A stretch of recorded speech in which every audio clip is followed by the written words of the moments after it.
Nggak ada yang lebih pantas. Uang yang Allah kasih, rizki yang Allah kasih melebihi untuk mempelajari syariatnya Allah dan Rasulnya. Pernah ditanyakan kepada seorang yang alim, bagaimana kamu bisa mendapatkan ilmu? Bapak saya kaya sehingga saya menjadi ulama. Karena dia bapak saya, dia menggunakan hartanya tadi untuk memberikan kepada para ulama. Dia nggak takut tuh ngasih ulama yang ngajarin anaknya, dibayarin, dikasih duit gede, dikasih ke orang-orang yang ngajar, memberikan pendidikan agama kepada anak-anak. Jadi orang itu kalau punya harta jangan takut ngasih apa?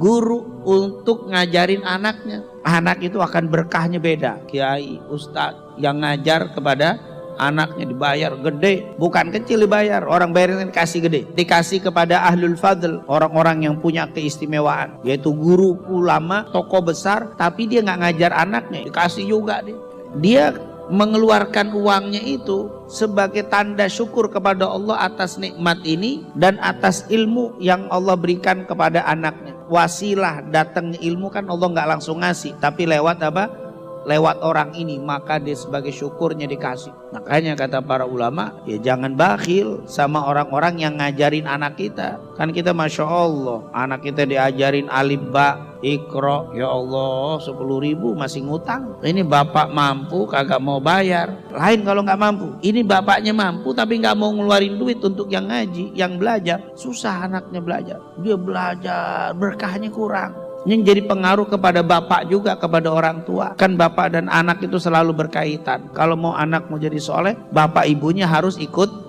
turun, harus ikut usaha. Tapi kalau cuman anaknya belajar tapi dia nggak mau ngeluarin, nggak bisa. Kok bisa Ustadz? Kayaknya nggak adil gitu loh. Coba bayangkan, bagaimana mungkin antum mau menjadikan anak soleh, cuman nggak mau akikoh karena keluar duit. Kambing harga 3 juta. Kalau anak laki 2 ekor, ngundang, aduh duit, ada nggak usah nggak akikoh. Jadi memang ada urusan itu orang tua sama apa?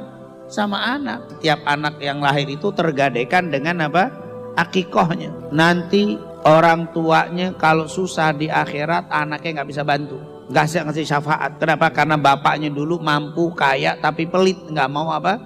Ngakikohin anaknya. Itu kena efek, nyambung tuh. Anaknya nanti sulit untuk menerima nasihat daripada bapaknya. Pelitnya orang tua pengaruh kepada anak. Dermawannya pengaruh juga kepada anak. Kalau mau jadikan anak kita anak yang soleh, orang tuanya ikut peran. Kadang-kadang pengennya anak soleh tapi kagak mau keluar duit. Lain kalau tidak mampu, Pak. Kita nggak cerita nggak mampu. Kalau nggak mampu beda. Ini cerita orang yang apa?